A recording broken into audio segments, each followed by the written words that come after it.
स्वागत है आप सभी का अपने YouTube channel VK study platform पे।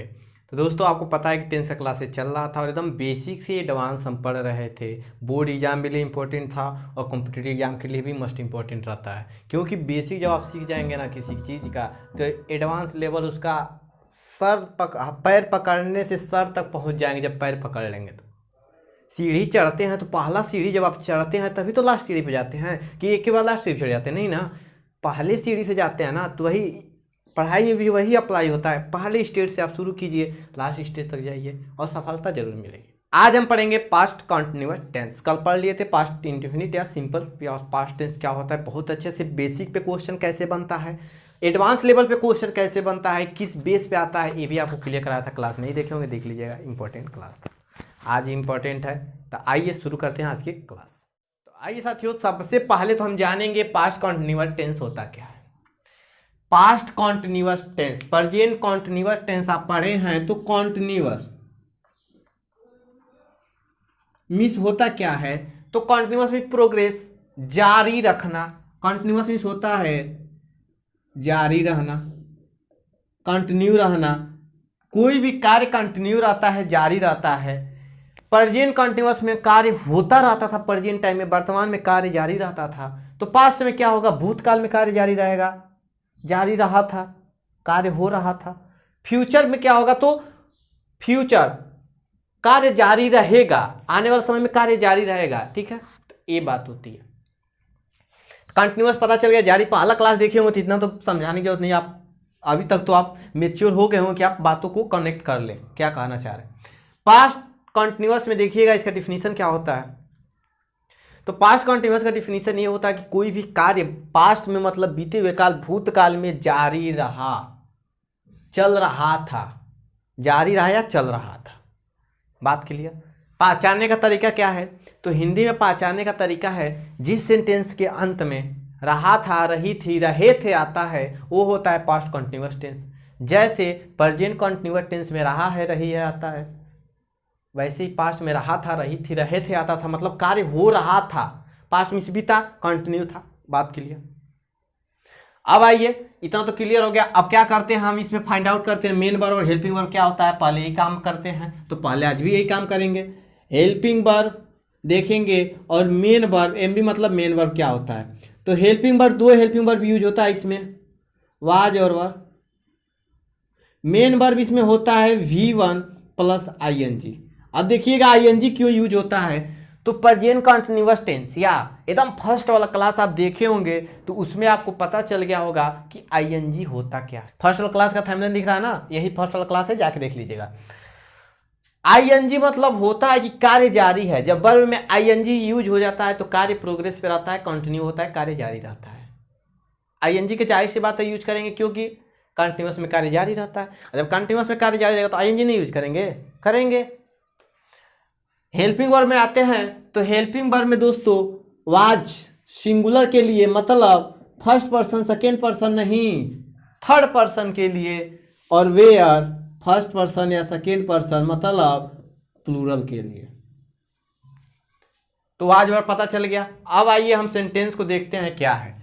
अफर्मेटिव इसमें भी पढ़ेंगे, निगेटिव पढ़ेंगे, इंटरोगेटिव पढ़ेंगे, इंटरोगेटिव निगेटिव पढ़ेंगे, इसमें भी पढ़ेंगे। आप पीछे वाला क्लास देख रहे हो तो इसमें ज़्यादा टाइम नहीं लगेगा, स्ट्रक्चर बताते जा रहा हूँ, तुरंत करते जा रहा हूँ, क्योंकि आप इतना मेच्योर होंगे पता चल जाएगा।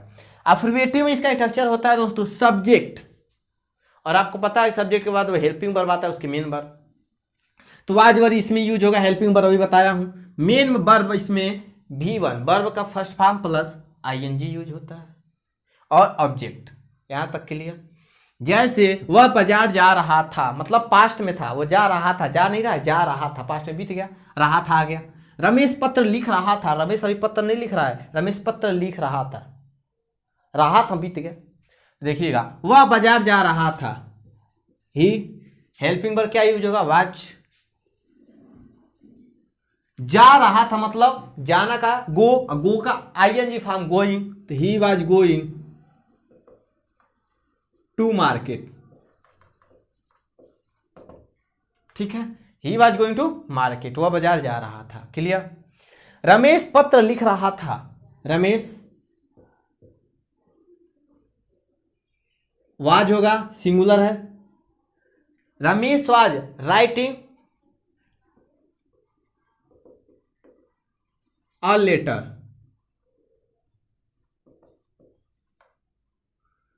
रमेश एक पत्र या रमेश पत्र लिख रहा था, Ramesh was writing a letter. तो बात यहां तक क्लियर, अफर्मेटिव वाला कोई दिक्कत नहीं, स्ट्रक्चर बस याद रहेगा, बनाते चले जाइएगा। अब आइए निगेटिव वाला देखिएगा, ये भी इंपॉर्टेंट है, देखिएगा। तो निगेटिव वाला में क्या होता है दोस्तों, सब्जेक्ट। निगेटिव वाला में क्या होता है, अगर हेल्पिंग वर्ब दिया हो तो हेल्पिंग वर्ब और मेन वर्ब के बीच में निगेटिव लगता है। हर बात यही बताता रहता हूं आपको हमेशा कि ध्यान में रखिएगा, हेल्पिंग वर्ब और मेन वर्ब के बीच में नॉट का यूज होता है अगर हेल्पिंग वर्ब दिया हो तो, ठीक है। तो सब्जेक्ट प्लस वाज व हेल्पिंग वर्ब, उसके बाद नॉट, उसके बाद मेन वर्ब भी आईएनजी, उसके बाद ऑब्जेक्ट। बस यही काम करना है। निगेटिव में दिमाग में ये रखना है कि सब्जेक्ट हेल्पिंग वर्ब और मेन वर्ब के बीच में निगेटिव वर्ब यूज होता है। वह गाना नहीं गा रही थी, वह रही थी मतलब लड़की की बात कर रहा है, तो सी। वाज होगा, सिंगुलर है, थर्ड पर्सन। अब क्या यूज होगा, निगेटिव है तो आपको पता है subject helping verb, helping verb के जस्ट बाद निगेटिव वर्ड यूज होता है, वाज नॉट। मेन वर्ब गा रही थी अ सॉन्ग, ठीक है। वह गाना नहीं गा रही थी, he was not singing a song. बात क्लियर। वे फुटबॉल नहीं खेल रहे थे, तो वे का होता है दे। दे आपका प्लूरल होता है तो फुटबॉल हो जाएगा, सॉरी दे आपका प्लूरल होता है तो हेल्पिंग वर्ब वर। नॉट, तो दे वर नॉट, खेलना उनका क्रिया है तो playing of football. They were not playing a football, वह फुटबॉल नहीं खेल रहे थे, तो निगेटिव वर्ड भी क्लियर। एकदम आस्ते आस्ते, एकदम धीरे धीरे समझिएगा। तेज बोल रहे हो तो कमेंट करके बताइएगा, सर धीरे समझाइए, धीरे समझाऊंगा। वे फुटबॉल नहीं खेल रहे थे, subject helping verb negative, main verb में आईएनजी और ऑब्जेक्ट यूज हो गया, क्लियर, कोई दिक्कत नहीं। सीख लिए। अब आइए इंटरगेटिव सीख लेते हैं। निगेटिव अफर्मेटिव सीख लिए, इंटरगेटिव देखिएगा।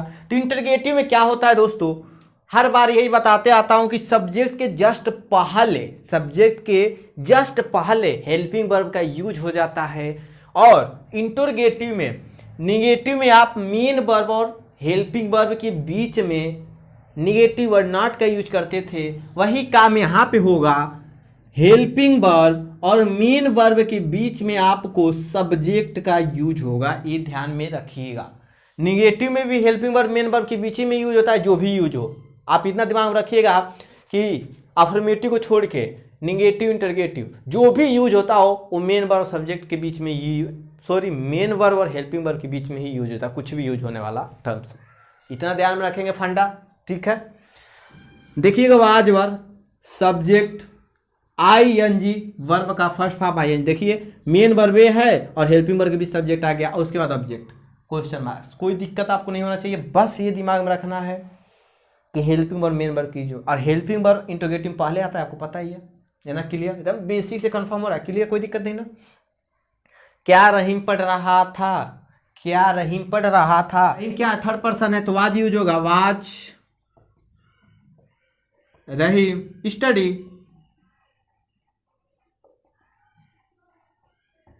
स्टडिंग होगा क्योंकि वर्ब में आईएनजी का यूज होता है, तो वाज रहीम स्टडिंग, उसके आगे कुछ ऑब्जेक्ट नहीं है तो कुछ नहीं लगेगा।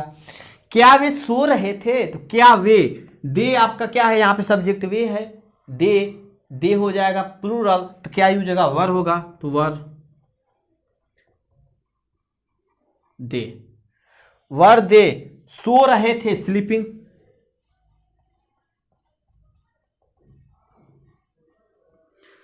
वर दे स्लीपिंग, बात खत्म। क्या वे सो रहे थे, तो वर दे स्लीपिंग, क्योंकि दे आपका सिंगुलर है, प्लूरल है तो वर का यूज होगा। यहां तक क्लियर। अब आइए, ये है अफर्मेटिव और निगेटिव। देखिएगा अफर्मेटिव निगेटिव में क्या होता है दोस्तों, तो अफर्मेटिव निगेटिव में आपको अभी बताया हूं कि negative affirmative word helping verb main verb के बीच में ही यूज होता है, भी निगेटिव है अफर्मेटिव में दोनों यूज होगा। तो पहले हेल्पिंग वर्ब, सब्जेक्ट के बाद जस्ट नॉट, उसके बाद मेन वर्ब यूज होगा। मेन वर्ब हेल्पिंग वर्ब में दोनों यूज होगा, सब्जेक्ट और नॉट। देखिएगा क्या रहीम ऑफिस नहीं जा रहा था, तो क्या, क्या हम ऑफिस नहीं जा रहे थे, क्या हम ऑफिस नहीं जा रहे थे, तो किसकी बात कर रहा है, पास्ट की। तो क्या हम, वी, फर्स्ट पर्सन वर, तो वर यूज होगा, वर वी। इसके बाद क्या नॉट यूज होता है ना, तो not. Going men were to office. ठीक है, बस इतना दिमाग में रखिएगा कि नॉट का use helping verb main verb के बीच में यूज होता है। इंटरोगेटिव में हेल्पिंग वर्ब पहले और मेन वर्ब उसके बाद बीच में भी यूज होता है सब्जेक्ट। इंटरोगेटिव और निगेटिव में भी वही काम होता है, हेल्पिंग वर्ब तो पहले यूज होगा इंटरोगेटिव में, लेकिन उसके जस्ट बाद सब्जेक्ट और नॉट का यूज करके उसके बाद मेन वर्ब यूज करते हैं। तो आई होप कि बेसिक आपको क्लियर हो गया होगा एकदम अच्छे से। अब चलिए एडवांस लेवल देख लेते हैं। आइए मेरे प्यारे साथियों, अब देखिएगा एडवांस लेवल पे क्वेश्चन कैसे बनता है। 3-4 ट्रिक है, ज़्यादा नहीं है, ध्यान में आपको रखना है, एकदम समझा देंगे आपके दिमाग में बैठ जाएगा। कभी रटने की जरूरत मत कीजिएगा, क्योंकि रटा हुआ चीज़ कभी याद नहीं रहता है। मेरा ये फंडा, मैं कभी रटता नहीं हूँ कुछ, 2-3 बार बुक को पढ़िए और हमेशा याद रहेगा। हाँ, खुद से नोट्स बनाना कोशिश कीजिए, क्योंकि बहुत रामबाण है पढ़ाई के लिए नोट्स बनाना। तैयार आप खुद से कर देते हैं, किसी के नोट्स पे डिपेंड नहीं रहते हैं, तो 100% सक्सेस मिलेगी आपको बहुत जल्द। तो आइए देखिए पहला रूल क्या कह रहा है, बिन देर किए देखिए। कह रहा है ना, ऐसे कार्य जो पर्सन पास्ट में आदतन करता रहता है। देखिएगा, ऐसे कार्य जो व्यक्ति जिसकी आदत हो पास्ट टेंस में करता रहता है, अपने आदत से मजबूर है लेकिन वो कार्य जरूर करेगा, जो उसकी आदत लग चुकी हो, पास्ट टेंस में करता रहता था, कार्य करता रहता था, ठीक है, वो होता है पास्ट टेंस। ऐसे सेंटेंस में ना ऑलवेज, कॉन्टिन्यूली, कॉन्स्टेंटली जैसे एडवर्ब का यूज होता है। यल वाई लास्ट में आ गया, यल वाई लास्ट में आ गया, एडवर्ब होता है। लेकिन हर यल वाई लास्ट में जिसके रहता है एडवर्ब नहीं होता है, कुछ एडजेक्टिव भी होते हैं। क्लास एडवर्ब का आप देखे होंगे तो अच्छे से उसमें क्लियर हो गया होगा क्या फंडा इसका होता है। थोड़ा सा बताने की कोशिश कर रहा हूँ, जब एडजेक्टिव में यल वाई जोड़ते हैं ना तो एडवर्ब बन जाता है। चलिए ठीक है, तो ऐसे व्यक्ति जो अपने आदत से मजबूर हो, कार्य कर रहा हो पास्ट में, वो कंटिन्यू करता रहता, मतलब कार्य कर रहा है मतलब कंटिन्यू कर रहा है, तो कंटिन्यूअस टेंस होगा, जाहिर सी बात है। पास्ट में तो हमको देखना है ना, तो पास्ट में अपने आदत से, जैसे गाली देना, वो दूसरों गाली देता रहता है, कंटिन्यू रहता है, रुकता कभी है नहीं, खत्म होता नहीं है, तो कंटिन्यूअस रहेगा। इस तरह समझ गया ना, आदत मतलब कंटिन्यू बना रहता है। जैसे he was always abusing others, वह हमेशा दूसरों को गाली देता रहता है, देता रहता था, रहता तो नहीं है ना, देता रहता था, मतलब पास्ट में वो गाली देता रहता था, कंटिन्यू रहता था, उसकी आदत थी, तो कंटिन्यू रहती थी। आदत को कंटिन्यू से समझ लीजिएगा, कंटिन्यूस हो जाएगा। दे वेयर ऑलवेज वॉचिंग टीवी, वे लोग हमेशा टीवी देखा करते थे, उन लोग को भी आदत थी टीवी देखना, जब मन करता तब रिमोट चालू करके टीवी पे बैठ जा, रिमोट लेके टीवी बैठ जा, आदत थी, तो टीवी देखता रहते थे, मतलब उनकी आदत थी, कंफर्म कंटिन्यू। तो पहला रूल तो अच्छे से आप क्लियर हो गया होगा, आई होप कि अच्छे से आपको क्लियर हुआ होगा। सेकेंड वाला देखिएगा, जब कोई दूसरी घटना घटित हुई हो एवं अन्य कोई कार्य भी जारी हो, देखिएगा कोई भी कार्य जारी हो और उसके जस्ट तुरंत दूसरी घटना घटित हो गई हो और कोई कार्य जारी भी हो, मतलब आपकी मम्मी घर में खाना बना रही हैं और आप घुस गए, मतलब मम्मी आपकी खाना तो बना रही थी और आप तुरंत घर में प्रवेश कर गए, तो क्या हुआ, खाना भी बना रही थी, आप प्रवेश भी कर, एक कार्य जारी था और आप दूसरा कार्य घटित हो गया, मतलब आपका प्रवेश करना भी घटित हो गया। बात क्लियर हुआ। क्लास में सर पढ़ा रहे हैं, आप तुरंत क्लास में एंट्री कर दिए थे, तो मतलब सर पढ़ा भी रहे थे और आप एंट्री भी कर दिए थे, दो डबल घटना घटी। सर तो पढ़ा रहे थे, बिजी थे, और आप एंट्री भी करके डिस्टर्ब कर दिए, डबल घटना घटी। तो जो डबल घटना घटती है वही होता है पास्ट कंटिन्यूअस टेंस। देखिएगा एक एग्जांपल ध्यान से देखिएगा, व्हेन ही अराइव्ड, जब वो पहुंचा था, ही जो wife was washing her cloth, उसकी पत्नी उसकी कपड़ा धो रही थी। जब वो पहुंचा था मतलब पास्ट इंडिफिनिट में, तो पास्ट इंडिफिनिट में his wife was clothing her washing her cloth, उसकी पत्नी उसकी कपड़ा को धो रही थी, तो उसकी पत्नी उसकी कपड़ा धो रही थी, मतलब एक काम जारी है और एक काम घटित हो गया। दूसरा, the sun was just setting, सूरज तुरंत डूब रहा था, सूरज का डूबना भी जारी है, डूबा नहीं है, डूब रहा था। इज जैसे ही दे रिच्ड द हिल, वे लोग हिल के पास पहुंचे थे, पहुंचना उन लोग को हिल के पास पास्ट में होगा, पहुंचे थे मतलब पास्ट इंडिफिनिट। सूरज अभी डूब रहा था, काम जारी है, एक काम जारी है, एक काम घटित हो चुका है। वो हिल के पास पहुंचे थे लेकिन सूरज अभी डूब रहा था, कन्फर्म। तो दो रूल तो कन्फर्म ना, एक जारी हो एक घटित हुआ हो, इसका तो कन्फर्म हो गया ना। ये वाला देखिएगा इंपॉर्टेंट ये भी है, कह रहा है जब एक साथ दो कार्य होते रहने की स्थिति में भी दोनों कार्य को कंटिन्यूअस टेंस में यूज किया जाता है। जब कोई कार्य दूसरी रूल में तो एक पास्ट इंडिफिनिट में यूज होता है और एक कंटिन्यूअस में, जो कार्य जारी रहता है वो कंटिन्यूअस में, जो कार्य घटित हो चुका हो पास्ट इंडिफिनिट। पहले वाले रूल में तो सब एक ही, सब कंटिन्यूअस में यूज होता है, क्योंकि एक ही सेंटेंस उसमें रहता है, इसमें दो सेंटेंस रहता है ना, तो एक यूज होगा जो घटित हो चुका है पास्ट इंडिफिनिट में, जो घटित हो रहा है पास्ट कंटिन्यूअस में। ठीक क्लियर। देखिएगा एक साथ दो कार्य होते रहने की भी स्थिति में दोनों कंटिन्यूअस टेंस में यूज होते हैं, दोनों कार्य कंटिन्यूअस होता है। जैसे वाइल शी वाज कुकिंग, वह खाना बना रही थी, I was washing the cloth, मैं कपड़ा धो रहा था। मतलब जब वो खाना बना रही थी तब मैं कपड़ा धो रहा था। बात क्लियर ना। तो दोनों कार्य एक ही साथ घटित हो रहा है, वो खाना भी बना रही है मैं कपड़ा भी धो रहा हूँ, तो दोनों घटित हो रहा है, दोनों कंटिन्यूअस में यूज हो गया। देखिए दोनों कंटिन्यूअस में यूज हो गया। वाइल आई वॉज सिंगिंग, जब मैं गा रहा था तब रमेश वाज रीडिंग, रमेश पढ़ रहा था। मैं गा भी रहा था रमेश पढ़ भी रहा था, दोनों कार्य एक साथ घटित हो रहा था, तो दोनों इन्फिनिट। बस आपको दिमाग में रखना है कि एक कार्य घटित होने के बाद एक घटित होता है, मतलब जो कार्य बीत चुका है वो प्रेजेंट इन्फिनिट में, और जो कार्य कंटिन्यू है कंटिन्यूअस। तीन रूल था, तीनों रूल अच्छे से आप क्लियर हो गया। आई होप कि अच्छे से क्लियर होगा। मैं कोशिश किया समझाने के लिए, नहीं आए तो रिपीट कीजिएगा, इसको नोट डाउन कीजिएगा, अपने मन से 2-3 बार पढ़ने की कोशिश कीजिए, वीडियो 2-3 बार देखिएगा, समझ में आ जाए। वीडियो पसंद है तो लाइक कर दीजिएगा, चैनल पर नए वीडियो पहली बार देखना सब्सक्राइब करके बेल प्रेस करके नोटिफिकेशन ऑन कर लीजिएगा, ताकि नोटिफिकेशन आपको मिले और वीडियो मिस ना हो। ज़्यादा से ज़्यादा शेयर कीजिएगा, शेयर करना तो बिल्कुल नहीं भूलिएगा, शेयर जरूर कीजिएगा। तब के लिए जय हिंद दोस्तों, वंदे मातरम। मिलते हैं नेक्स्ट वीडियो में।